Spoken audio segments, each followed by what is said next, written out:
الحمد للہ رب العالمین والصلاة والسلام علی سید المرسلین وعلی آلہ واصحابہ اجمعین، اما بعد، اعوذ باللہ من الشیطان الرجیم، بسم اللہ الرحمن الرحیم۔ ربنا وابعث فیہم رسولا منہم یتلو علیہم آیاتک وَيُعَلِّمُهُمُ الْكِتَابَ وَالْحِكْمَةَ وَيُزَكِّيهِمْ إِنَّكَ أَنْتَ الْعَزِيزُ الْحَكِيمُ۔ حضرات گرامی، محترم بزرگ اور دوستوں اور عزیز ساتھیوں، حضرت حلیمہ سعدیہ رضی اللہ تعالی عنہا کی سیرت مقدسہ اور ان کے ذکر خیر پر حضور اکرم صلی اللہ تعالی علیہ وسلم کا ایام طفولیت کا اختتام تھا۔ حضرت حلیمہ سعدیہ رضی اللہ تعالی عنہا کے گھر جب اللہ کے نبی صلی اللہ تعالی علیہ وسلم تشریف لے گئے تو آپ کے 2 رضائی بھائی اور 2 رضائی بہنیں موجود تھیں۔ رضائی بھائی حضرت عبداللہ اور حذافہ اور اسی طریقے سے انیسہ اور شیمہ، یہ اللہ کے نبی صلی اللہ تعالی علیہ وسلم کی رضائی بہنیں تھیں۔ آپ کے رضائی باپ حضرت حارث ابن عبد العزیٰ رضی اللہ تعالیٰ عنہ، اللہ کے نبی صلی اللہ علیہ وسلم نے جب نبوت کا اعلان فرمایا تو وہ ایمان لے آئے۔ رضائی ماں حضرت حلیمہ بھی ایمان لے آئیں اور رضائی باپ حضرت حارث بھی آپ کی نبوت پر ایمان لے آئے۔ یہ فضیلت اللہ نے رضائی باپ کو بھی عطا فرمائی۔ جب آپ کی عمر تقریباً 6 سال کی ہو گئی تو آپ کی والدہ محترمہ حضرت آمنہ نے اپنے شوہر حضرت عبداللہ کی قبر مبارک کی زیارت کرنے کے لیے مدینہ منورہ تشریف لے گئے، جو کئی 100 میل کے فاصلے پر ہے۔ مکہ سے مدینہ تشریف لے گئی اور وہاں تقریباً 1 مہینے تک حضور صلی اللہ تعالی علیہ وسلم کے رشتہ دار کے ہاں آپ موجود تھیں۔ واپسی کے وقت میں مقام ابوہ میں جب آپ تشریف لائیں تو آپ کا انتقال ہو گیا۔ اس طریقے سے اللہ کے نبی صلی اللہ علیہ وسلم ذر یتیم ہو گئے۔ باپ کا سایہ پہلے ہی اڑ چکا تھا، والدہ محترمہ بھی 6 سال کی عمر میں دنیا سے رخصت ہو گئی۔ اب تنہا ذات تھی حضور جناب محمد رسول اللہ صلی اللہ تعالی علیہ وسلم۔ دادا موجود ہیں اور آپ کے سگے چچا موجود ہیں، کیونکہ عبد المطلب کے 10 بیٹے تھے، ان میں ابو طالب حضرت عبداللہ کے حقیقی بھائی تھے۔ مختلف ازواج سے لڑکے پیدا ہوئے، لیکن جس بیوی سے عبداللہ پیدا ہوئے اسی بیوی سے ابو طالب بھی پیدا ہوئے۔ تو عبد المطلب نے اپنے پوتے کی پرورش فرمائی، کفالت فرمائی اور بڑے ہی ناز و نعمت کے ساتھ اللہ کے نبی صلی اللہ علیہ وسلم کی کفالت فرما رہے تھے۔ 82 سال کی عمر ہو گئی دادا جان کی، عبد المطلب کی، وہ بھی دنیا سے رخصت ہو گئے۔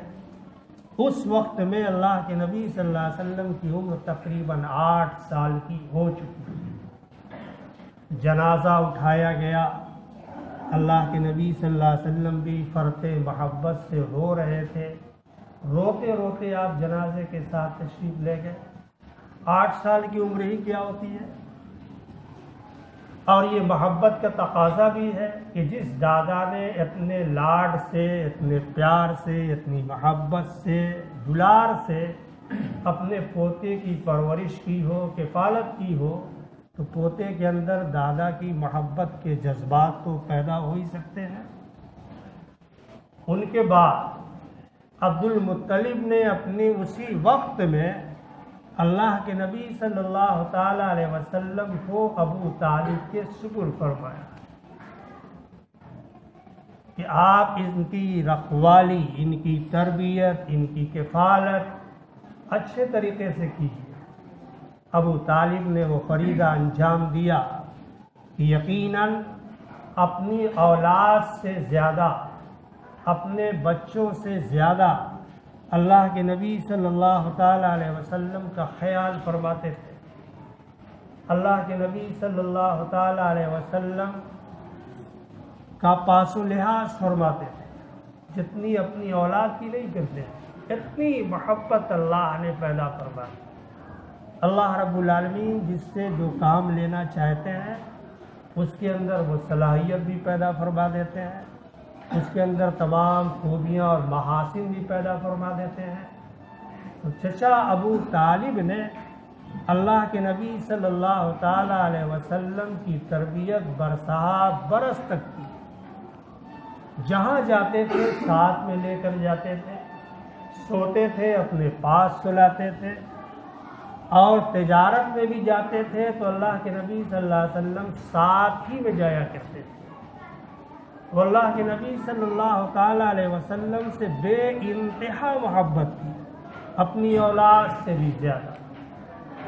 10-12 سال کی عمر ہو گئی تو اللہ کے نبی صلی اللہ علیہ وسلم نے عرب کے اصول اور دستور کے مطابق بکریاں چرانا شروع فرمائی، کیونکہ عرب کے اندر بکریاں چرانا عیب نہیں تھا، معیوب نہیں تھا۔ سب کا عمراء، شرفاء، سب کے سب لوگ بکریاں چرایا کرتے تھے۔ اللہ کے نبی صلی اللہ تعالی علیہ وسلم نے بکریاں چرائیں۔ خدا آپ نے ارشاد فرمایا کہ میں اسی جگہ بکریاں چرایا کرتا تھا۔ دشمنان اسلام نے اللہ کے نبی صلی اللہ تعالی علیہ وسلم کی ذات کے تعلق سے اور چچا ابو طالب کے تعلق سے کچھ نازیبا باتیں لکھی کہ یتیم لڑکے سے بکریاں جو ہے چروانا، یہ حقارت کی نگاہ سے نعوذ باللہ دیکھا جاتا تھا، جبکہ ایسا نہیں ہے۔ اس زمانے کا اصول تھا، اور خود اللہ کے نبی صلی اللہ علیہ وسلم بکریاں چراتے تھے۔ اللہ رب العالمین نے انبیاء کرام کی تربیت کا، انبیاء کرام کی کفالت کا، اور عالم کی گلہبانی اور عالم کی نگرانی کیسے کی جا سکتی ہے، دنیا کو کیسے متحد کیا جا سکتا ہے، اور مختلف المزاج انسانوں کی تربیت اور تعلیم کیسے کی جا سکتی ہے، اللہ نے اس مقصد سے انبیاء کرام کو بکریوں کے چرانے کا مشغلہ عطا فرمایا، کیونکہ بکریوں کے اندر ضد کا مادہ بہت ہوتا ہے۔ ضد پر آ جائیں گی تو ان کو کوئی سنبھال نہیں سکتا، اور انسان بھی مختلف المزاج ہوتا ہے۔ کوئی انسان بہت ضدی ہوتا ہے، کوئی انسان بہت نرم دل ہوتا ہے، کوئی انسان فوراً بات مان لیتا ہے، کوئی بہت مطالبے اور مشاہدے کے بعد بات مانتا ہے۔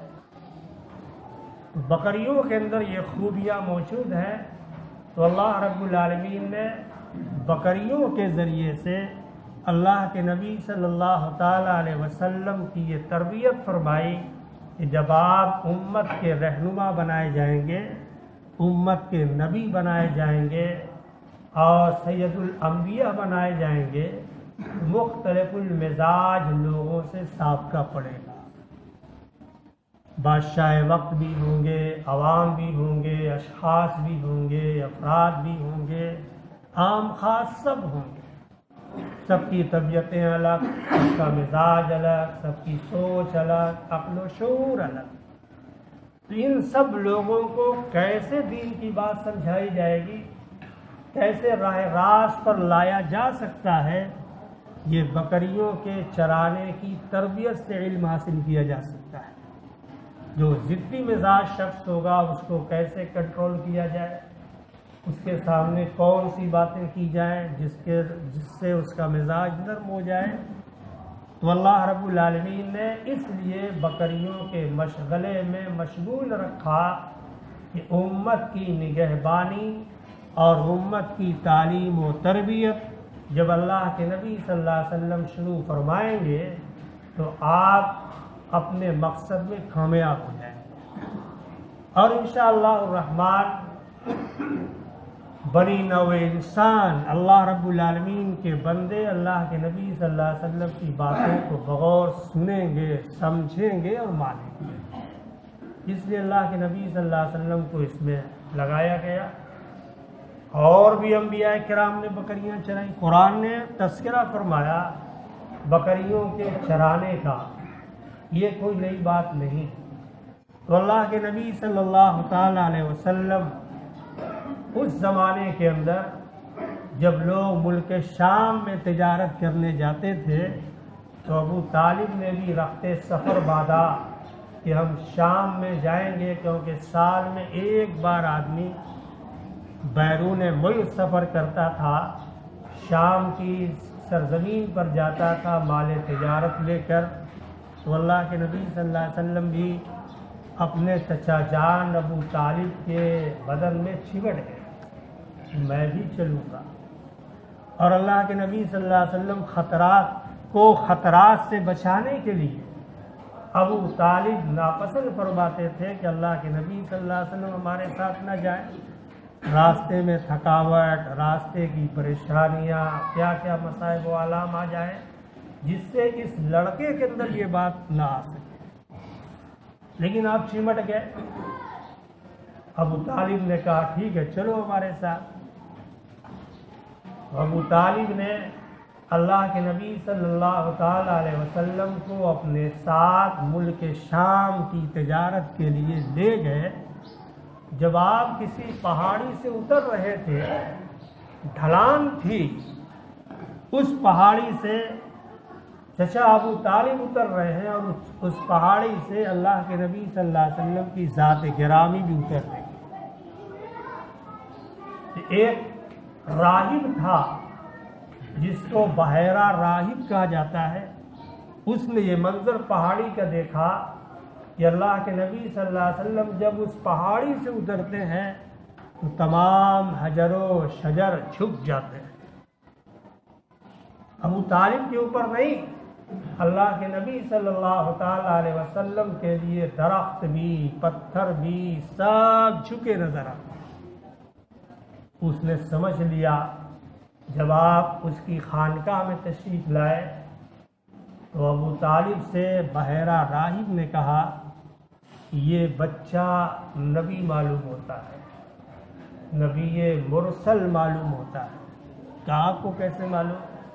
کہا اس کی علامت میں نے دیکھی ہے کہ جب یہ پہاڑی سے اتر رہا تھا تو میں نے دیکھا کہ درخت اور پتھر سب جھک رہے تھے۔ یہ اس بات کی علامت ہے کہ یہ بچہ مستقبل کا نبی ہوگا اور بہت عالی شان نبی ہوگا، کیونکہ حجر و شجر ہر انسان کے لیے جھک نہیں سکتے، ہر انسان کے لیے سجدہ نہیں کر سکتے، ہر انسان کے لیے رکوع نہیں کر سکتے، یہ اسی ذات کے لیے کریں گے جن کو اللہ نے اس لائق بنایا ہے۔ نبی علیہ الصلوۃ والسلام کے لیے حجر و شجر بھی جھک رہے ہیں، سجدہ ریز ہو رہے ہیں، یہ پہلے ہی اللہ نے علامات ظاہر فرما دی، نشانیاں ظاہر فرما دی کہ یہ معمولی بچہ نہیں بلکہ یہ سید الانبیاء ہوگا، امام المحراب ہوگا، انبیاء کرام کی نماز پڑھانے کا شرف انہیں حاصل ہوگا۔ تو نبی علیہ الصلوۃ والسلام کی ذات گرامی وہ تھی۔ اس کے بعد اللہ کے نبی صلی اللہ تعالی علیہ وسلم کی عمر تقریباً 25 سال ہو گئی۔ اس بیچ میں مکہ مکرمہ میں دو ایسے مواقع آئے کہ جہاں پر انسان کی تلواریں نکل گئیں، کتنی جانیں چلی جاتی، کتنی جانیں ضائع ہو جاتی۔ اللہ کے نبی صلی اللہ علیہ وسلم نے اپنی حکمت سے، اپنی دور اندیشی سے ان تمام جنگوں کو روک، کتنی انسانوں کی جانیں آپ نے بچا دی۔ ایک قطرہ خون بھی اس دھرتی کے اوپر، اس زمین پر نہیں گرا۔ یہ اللہ کے نبی صلی اللہ علیہ وسلم کے اس زمانے کے حالات ہیں۔ اللہ نے وہ عقل و شعور عطا فرمایا تھا جو اور لوگوں کے بڑے بڑے عمراء، شرفاء، سرداران قریش اور دیگر قبائل کے اکابر اور سرداروں کے دل کے اندر اور ان کے دماغ میں یہ بات نہیں۔ اللہ نے نبی علیہ الصلوۃ والسلام کے ذریعے سے چٹکیوں میں حل فرما دیا اور مسئلہ حل ہو گیا۔ اس وقت میں ایک معرکہ یہ بھی پیدا ہوا کہ خانہ کعبہ جو آج ہم اس کو اب اس صورت میں دیکھتے ہیں، اس زمانے کے اندر چھت نہیں تھی۔ جیسے عیدگاہیں ہوتی ہیں، کھلی عیدگاہیں ہوتی ہیں، آدمی عید کی نماز پڑھتا ہے، اس میں چھت نہیں ہوتی، ایسے ہی اس زمانے میں خانہ کعبہ تھا۔ بارش کا پانی آ جائے تو دیوار پر نقصان پڑتا تھا، منہدم ہو جاتا تھا۔ یہ منصوبہ بنا کہ خانہ کعبہ پر چھت ڈال دی جائے اور اس کی تعمیر اتنی مضبوط کر دی جائے کہ پانی سے اور دوسرے آفات سے خانہ کعبہ محفوظ ہو سکے۔ یہ رائے عامہ ہو گئی اور اس کی تعمیر میں تمام لوگ لگ گئے۔ اتنے وسائل نہیں تھے، اتنے اسباب نہیں تھے کہ خانہ کعبہ کو اپنی اصلی حالت پر جو اس زمانے کے اندر تھا ویسے ہی تعمیر کر دیا جائے۔ آج اللہ کا کرم ہے کہ اللہ نے انسانوں کو، بنی نوع آدم کو کتنے مال و زر سے نوازا ہے، لیکن اس زمانے کے اندر اتنے مال و اسباب نہیں تھے۔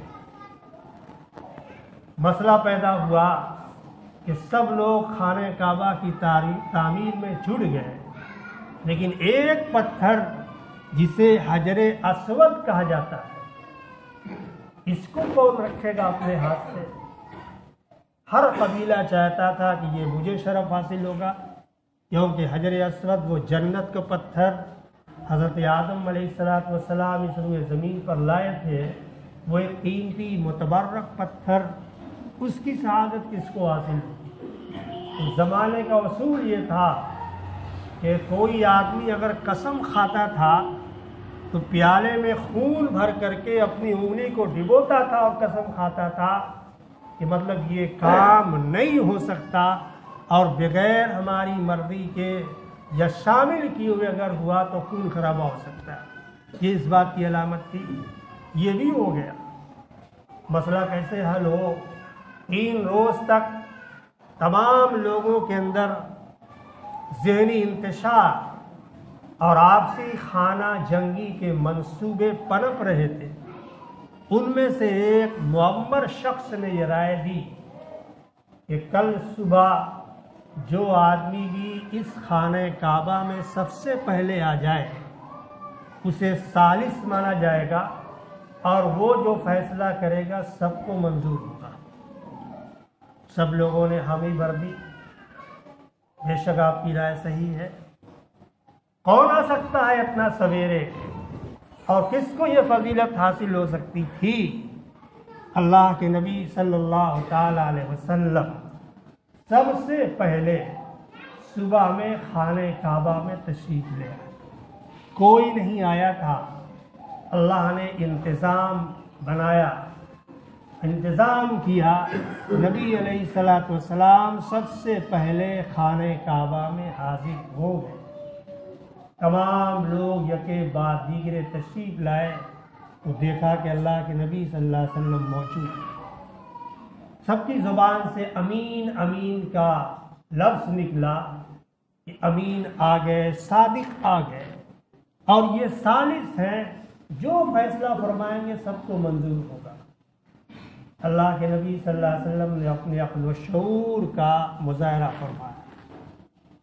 اللہ نے جو حکمتیں دی تھیں، اللہ نے جو عقل و شعور سے نوازا تھا، وہ کسی کے اندر وہ بات نہیں آ سکتی۔ اللہ کے نبی صلی اللہ علیہ وسلم نے فرمایا کہ ایک چادر لاؤ، اس چادر پر حجر اسود کو اپنے ہاتھوں سے رکھا، اور اللہ کے نبی صلی اللہ علیہ وسلم نے فرمایا کہ ہر قبیلے کا سردار، رہنما، چودھری وہ آئے اور اس جو ہے چادر کے چاروں کونوں کو الگ الگ پکڑ لے۔ تمام قبیلے کے سردار، کوئی اس کونے میں، کوئی اس کونے کو، کوئی اس کونے کو، کوئی اس کنارے کو، سب سرداروں نے مل کر کے اس چادر کے چاروں کونوں کو تھام دیا۔ اللہ کے نبی صلی اللہ علیہ وسلم نے فرمایا کہ اٹھایا، خانہ کعبہ کے قریب لے چلو۔ اللہ کے نبی صلی اللہ علیہ وسلم ساتھ میں ہیں، سرداران قریش بھی ہیں، دیگر قبائل کے سردار بھی ہیں۔ جب جہاں نصب کرنا تھا، لگانا تھا، اللہ کے نبی صلی اللہ علیہ وسلم نے اپنے دست مبارک سے پتھر اٹھایا اور لگا دیا۔ کسی کو کوئی اعتراض نہیں، سب کو فضیلت حاصل ہو گئی، سب لوگ خوش ہو گئے۔ یہ اعزاز ہر قبیلے کو حاصل ہوا کہ خانہ کعبہ میں پتھر نصب کرنے کا، حجر اسود کے لگانے کا، اس حکمت عملی سے اللہ کے نبی صلی اللہ علیہ وسلم نے حل فرما دیا جو کسی کے ذہن و مزاج میں نہیں۔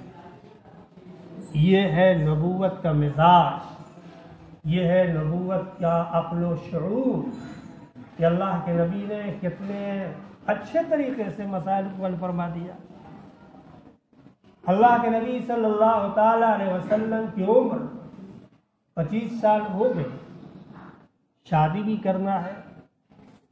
چچا ابو طالب اور اس وقت میں ایک بیوہ جسے خدیجۃ الکبریٰ رضی اللہ تعالی عنہ کہا جاتا ہے، بڑی ہی پاکیزہ، جمیلہ اور بااخلاق خاتون، جو بیوہ ہیں، 2 شوہروں سے بیوہ ہیں۔ انہوں نے اللہ کے نبی صلی اللہ علیہ وسلم سے تجارت کرائی اور یہ فرمایا کہ جو معاوضہ میں دوسروں کو دیتی ہوں اس کا ڈبل آپ کو دوں، آپ اپنے ہاتھوں سے ہماری تجارت کیجیے۔ کہ اس وقت میں سب سے مالدار اگر کوئی تھا تو خدیجہ کبریٰ رضی اللہ تعالیٰ عنہ، اللہ نے بے انتہا دولت سے نوازا تھا۔ روایتوں کے اندر آتا ہے کہ تمام قریش کا سامان ایک طرف اور حضرت خدیجہ رضی اللہ تعالی عنہ کا سامان ایک طرف، پھر بھی مقابلہ نہیں کر سکتے۔ اللہ نے اتنا نوازا تھا۔ نبی علیہ السلام نے تجارت کی ان کی تو بے حد نفع ہوا، بے انتہا فائدہ ہوا۔ حضرت خدیجہ رضی اللہ تعالی عنہ نے نکاح کا پیغام بھیجا کہ میں آپ سے شادی کرنا چاہتی ہوں، آپ سے نکاح کرنا چاہتی ہوں، کیونکہ اس زمانے میں بیوہ کو یہ حق حاصل تھا، بالغہ نابالغہ کو بھی یہ حق حاصل تھا کہ وہ اپنی مرضی کے مطابق شادی کا پیغام کسی کو دے سکتی ہے۔ اللہ کے نبی صلی اللہ تعالی علیہ وسلم سے نکاح کرنا چاہتی ہے، اللہ کے نبی صلی اللہ علیہ وسلم سے عقد اور شادی کرنا چاہتی ہے، اللہ کے نبی صلی اللہ علیہ وسلم نے منظور فرمایا۔ اللہ کے نبی صلی اللہ علیہ وسلم 25 سال کے نوجوان اور حضرت خدیجہ 40 سال کی بیوہ، پہلی شادی آپ نے بیوہ سے فرمائی۔ تو بیوہ سے شادی کرنا عیب نہیں ہے، بیوہ سے شادی کرنا کوئی معاشرتی خرابی نہیں ہے، بلکہ اس میں بہت سارے فائدے بھی ہیں۔ تو اللہ کے نبی صلی اللہ علیہ وسلم نے یہ رسم جاری فرمائی، شروعات فرمائی، اور آپ نے ان سے شادی کر لی۔ چچا ابو طالب نے خطبہ نکاح پڑھا اور 500 طلائی درہم اور مہر مقرر کیا گیا۔ حضرت ابراہیم کو چھوڑ کر جتنی بھی اولاد ہوئی وہ خدیجہ رضی اللہ تعالی عنہ کے بطن سے پیدا ہوئی۔ اللہ نے یہ بھی اعزاز ان کو بخشا کہ حضرت ماریہ قبطیہ رضی اللہ تعالی عنہ سے حضرت ابراہیم پیدا ہوئے، اور باقی چاروں صاحبزادیاں اور 3 فرزند حضرت خدیجہ رضی اللہ تعالی عنہ کے بطن سے پیدا ہوئے۔ اللہ کے نبی صلی اللہ علیہ وسلم نے ان کی حیات طیبہ تک کسی سے شادی نہیں فرمائی۔ جب تک حضرت خدیجہ رضی اللہ تعالی عنہ باحیات تھیں، اللہ کے نبی نے کسی دوسری عورت سے شادی کی ہی نہیں، آپ نے سوچا بھی نہیں۔ اور اللہ نے حضرت خدیجہ کی تعریف حدیث کے اندر بیان فرمائی۔ اللہ جس کی تعریف بیان فرما دے، اللہ کا سلام جس کی خدمت میں آ جائے، اس سے محترم موتم بشان کون ہو سکتا ہے؟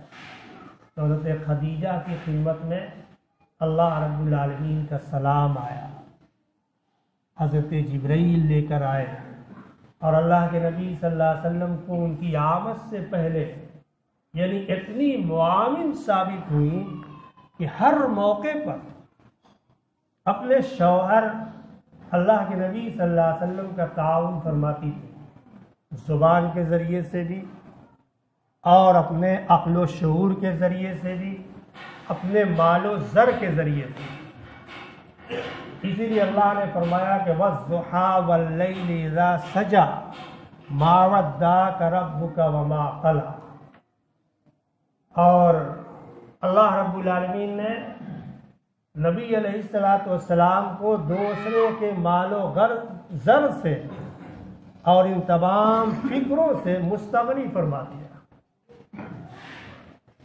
حضرت خدیجہ رضی اللہ تعالی عنہ سے شادی کرنا آپ کے لیے بہت مبارک ثابت ہوا۔ اللہ نے ان تمام چیزوں کے فکر سے بے نیاز کر دیا۔ تو خدیجہ رضی اللہ تعالی عنہ کے فضائل حدیث کے اندر بہت زیادہ اللہ کے نبی نے بیان فرمایا۔ اتنا آپ نے بیان فرمایا کہ عائشہ صدیقہ رضی اللہ تعالی عنہ کو رشک آتا تھا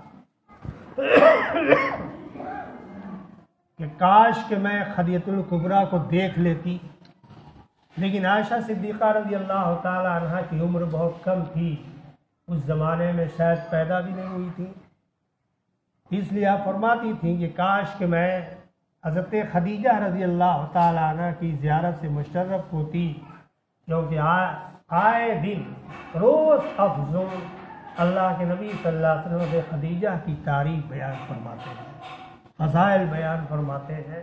آخر وہ کیسی زوج محترمہ تھیں جن کو اللہ نے اتنی خوبیوں سے اور اتنے کمالات سے نوازا۔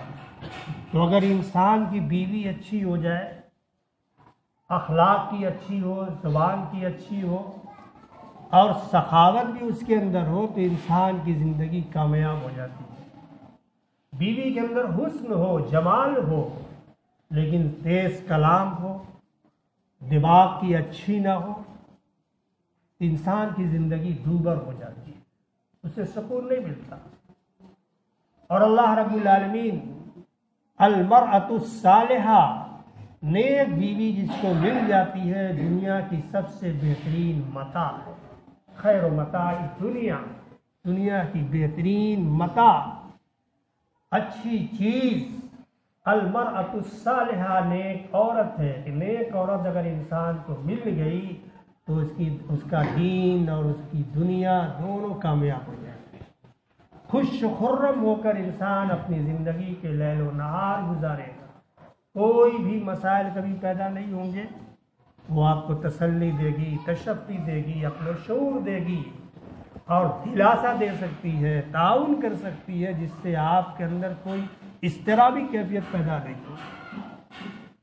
اللہ رب العالمین ہم سب کو حضور صلی اللہ علیہ وسلم کی سنت پر عمل کرنے کی توفیق عطا فرمائے۔ وآخر دعوانا الحمد للہ رب العالمین۔